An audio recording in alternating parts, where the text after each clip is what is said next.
একবার শুনি দেশে আসবেন, একবার শুনি দেশে আসবেন না, কোনটা আসলে সত্যি সেইটা আগে বলেন তো।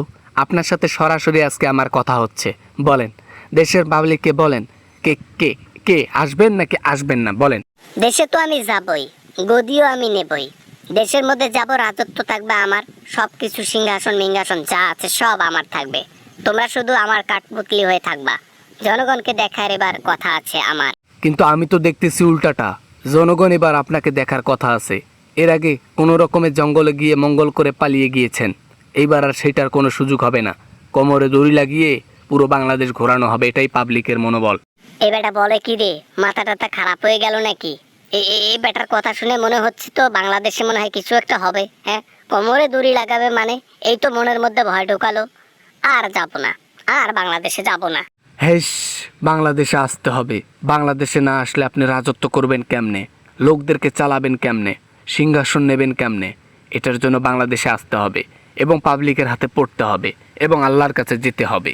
আল্লাহ তালার কাছে যদি যাই তাহলে এইখান থেকে যাব, দিল্লি থেকে যাব। তোমাদের হাতে পড়ে আল্লাহ তালার কাছে যাওয়ার আমার কোনো ইচ্ছা নাই। পাবলিকের মায়ের ওরে বাবা রে বাবা, ও হো হো হো, ও ওই বয়সে ওই কাজ আমার দ্বারা হবে না।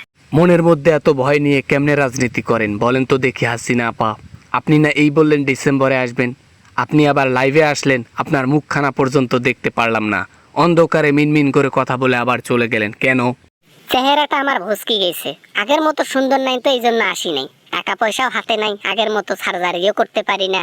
এই জন্য ওই ওই পুরা মুখ, ওই সেমরে নাগা মুখ, ওই মুখটা আর লাইভে বাংলাদেশের লোককে দেখাতে আসতে পারিনি। তাই নাকি? তাই তো বলি অন্ধকার কেন। ওদিকে সাকিব মহোদয় আপনার চেলাগিরি করতে গিয়ে নিজের বাড়িটা পর্যন্ত হারালো, পুড়ে গেল, পার্মানেন্ট বাংলাদেশে আর আসতে পারবে না কখনো। এবারটাই কামটা করলো কি? সাকিব আল হাসান এই ম্যানটা কি কি খারাপ করছে? যা করার আমি খারাপ করেছি। ওই ম্যানটা কোনো শাস্তি দেওয়ার কোনো কারণ আছে? হ্যাঁ, এই ম্যানটা একজন ভালো প্লেয়ার। এই ম্যানটাকে তোমরা বাংলাদেশ থেকে বের করে দিয়ে এখন দলটাকে দুর্বল করে ফেলাইছো। হ্যাঁ, এটা কোনো কথা হইলো?